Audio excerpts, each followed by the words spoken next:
You're listening to Now I've Heard Everything, interviews from the 80s, 90s, and 2000s with voices from the past.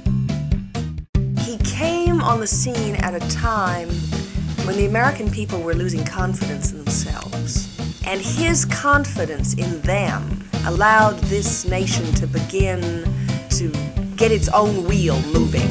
And that was the most important thing that he could bring. Maureen Reagan. Today on Now I've Heard Everything, I'm Bill Thompson.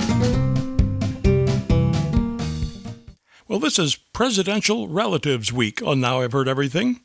All week long, my conversations with people related to some of our former presidents. Today, my interview with Ronald Reagan's eldest child, Maureen Reagan.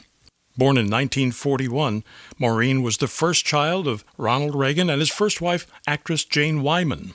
By her late teens, Maureen was already becoming involved in politics to some degree. She worked on her father's campaigns, even ran later for Senate and Congress herself, unsuccessfully. In 1989, just a few months after Ronald Reagan left the White House, Maureen wrote an admiring book called First Father, First Daughter. And that's when I had the chance to meet her. So here now from 1989, Maureen Reagan. I want to ask this up front and get it out of the way so we can move on to other things. Are you bothered by bad reviews? Well, if somebody doesn't like your book, I mean, particularly They're allowed. but particularly when it's a personal book like this. I mean, if you write a book about the history of Southwest Africa and somebody doesn't like that, you can think, okay, fine, they didn't care for my research, something like that. But when you write a book about yourself, your family, your father, and somebody doesn't like it, does that bother you? Well, they're allowed to not like it. I never suffered from the delusion that I had to be loved by everybody, or I probably wouldn't be in the business I'm in. But I think that when someone takes their own preconceived ideas and instead of reviewing the book, writes an editorial against Ronald Reagan or against me or against Republican politics in general or against the times in which we live, and then says, this is a review of this book, then that is freedom of the press being not a license to misrepresent.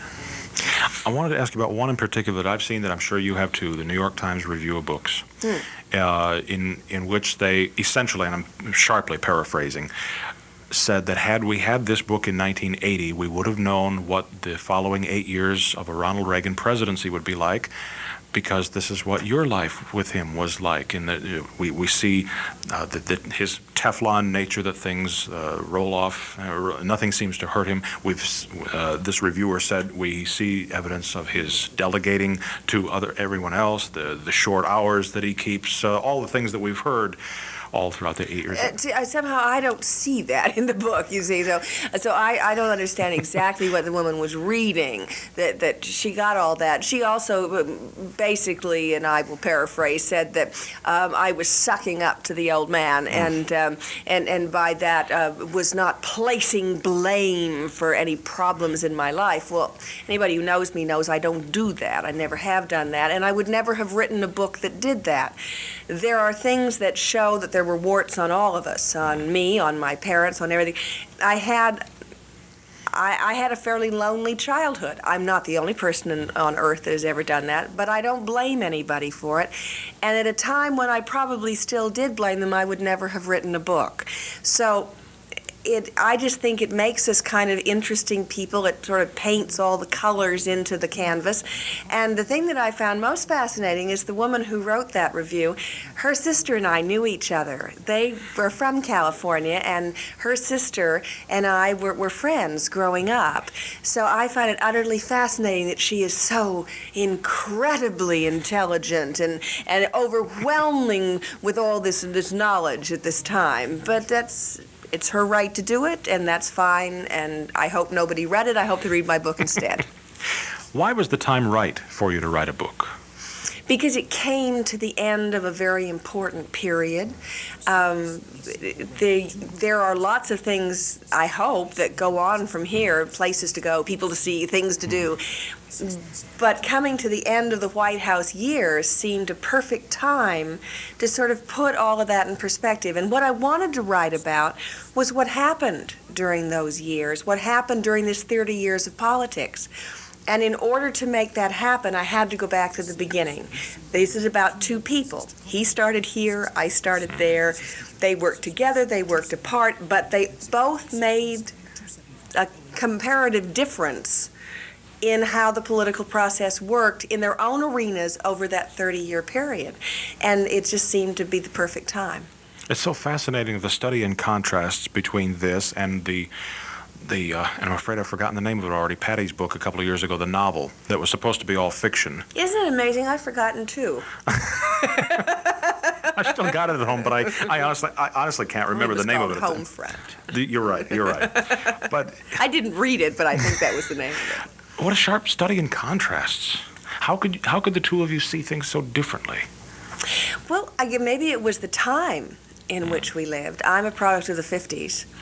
And the whole work ethic, the whole process of development was different in the 50s than it was in the 60s. We were taught, erroneously in some cases, that you could be anything in the world you wanted to be as long as you were willing to work for it, by parents who had lived through a depression, who had lived through a world war, and we were people who were born either before or during that war. And suddenly, we lived through a period where we saw women go off to build war machines and the Rosie the Riveters, and so it was not unusual to us that men and women were both getting educational opportunities, and we were the generation that suddenly came to adulthood and said, "Oh my goodness, women can't be anything they want to be in this world, no matter how hard they're willing to work." Well, wait a minute, boys.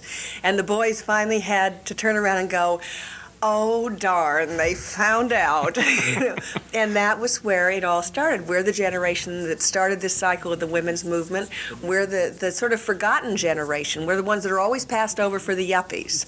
It always goes 65, 55, 35. You know? And the people in between just sort of disappear. And we're that group because we were small in generation. But we were also people who, a lot of us consider ourselves to be workaholics and overachievers, and I think we've made a difference.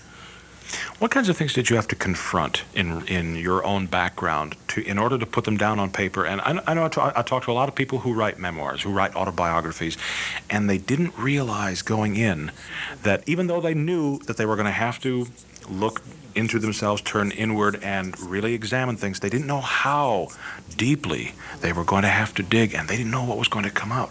Did things come out about you that you hadn't even thought about before? No, not really, because I think I'd done a great deal of self-analysis over the years. I had problems to overcome. None of us comes out, and I think this is going to be a problem, and maybe my book will be something that can help people, but the problem is going to be compounded in years ahead. Now that we have so many two-career families, where children born now or who are being raised now are going to come to something that was most unusual when it happened to me, and that is you suddenly come to adulthood without a real sense of self. It's very hard to come out of family of really successful, celebrated people and have a real confidence in your own abilities. And some people have committed suicide as a result of it. I mean, it was that unusual a situation. And as a society, we're going to have to deal with it. Parents are going to have to deal with it. Schools are going to have to deal with it. And we as people are going to have to deal with it because it's just going to be the norm now. And so there I was ahead of the curve once again. But those were things that I had to work through over the last 35 years, 40 years. And as a result of that, I kind of knew the places that I called the vegetables of this. You know, there were places talking about the Nairobi UN conference and talking about what happened in politics over the last few years. That was the chocolate eclair. That was the cheesecake with the strawberry. That was, oh yeah, the vanilla ice cream. You know, that was terrific. But when it got to talking about what happened when I was a kid, how I felt when I went to boarding school at the age of 7, how that sort of lack of confidence and sense of self led me into a very bad marriage that was physically abusing as well as emotionally abusing. I had to come to all grips with that myself in order to be the person that I wanted to be. So I always call that was the lima beans and the carrots, the peas and carrots of the whole thing.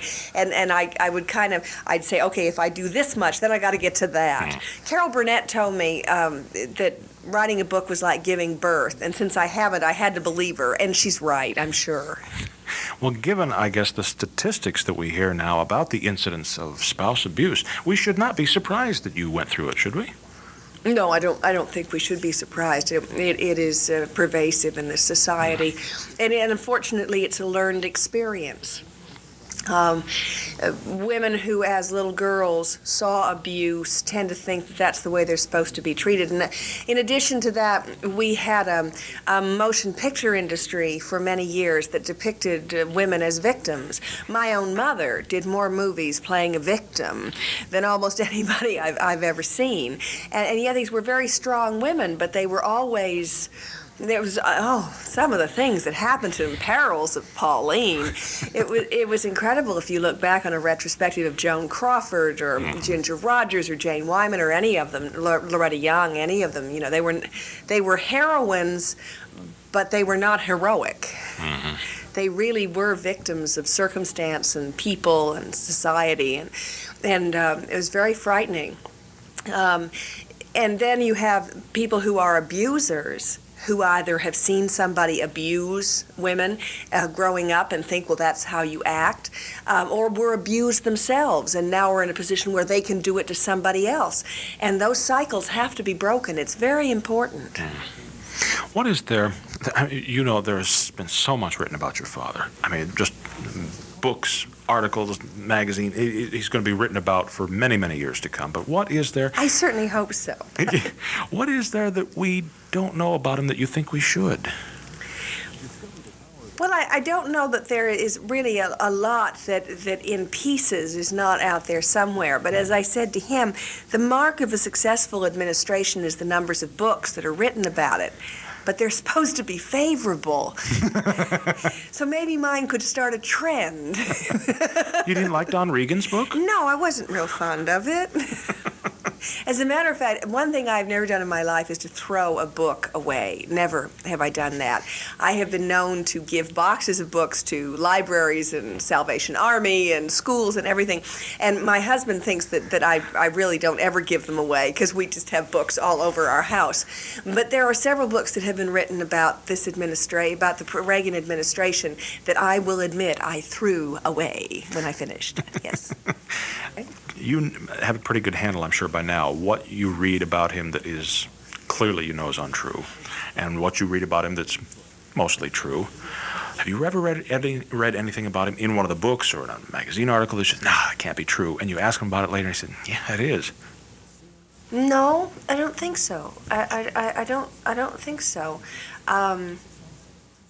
There, again, over the years, there have been so many things written. But I don't think I've found any one of those. How do you think history? Oh, except when 1960, when I was licking envelopes for the Republican Party, and this young man said to me, "I just think it's terrible that your father is a Democrat." And I looked him straight in the eye and said, "My father isn't a Democrat." And he said, "Well, he certainly is." And I called him on the phone and said, "Are you a Democrat?" And he said, "Yes." And I said, "What'd you do that for?" Neophytes, you know. Right, that's right. There's nothing worse than someone new to politics. There's just nothing worse. It's like sugar to a diabetic. How do you think history will see your father in years to come? I think history will see that the success of his presidency was twofold. He came on the scene at a time when the American people were losing confidence in themselves. And his confidence in them allowed this nation to begin to get its own wheel moving.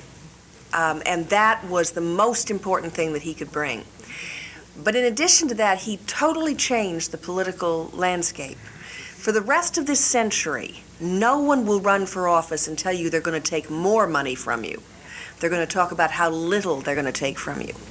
We will not in this century again see people look to Washington alone for solutions without partnerships with the private sector and communities. And we will never again talk about arms control because we now have arms reduction.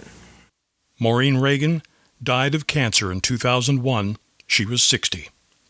Now you can get a copy of First Father, First Daughter by clicking on the link in our show notes or by going to our website, heardeverything.com. And we may earn an Amazon commission if you make a purchase. Heardeverything.com is where you'll also hear my interviews with two other presidential relatives.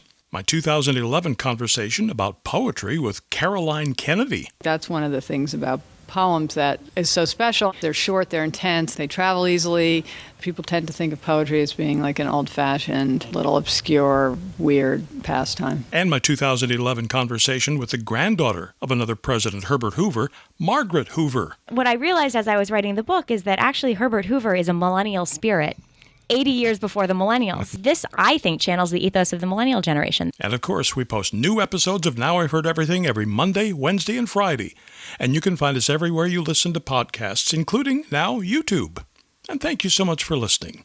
Next time, as Presidential Relatives Week continues on Now I've Heard Everything, the youngest brother of our 37th president, my 2009 interview with Ed Nixon. Do you think President Nixon was a liberal? President Nixon was a poker player. He would challenge those who had very liberal ideas and decide to test them because he felt he had the power to reverse some things if they made the wrong track. That's next time on Now I've Heard Everything. I'm Bill Thompson.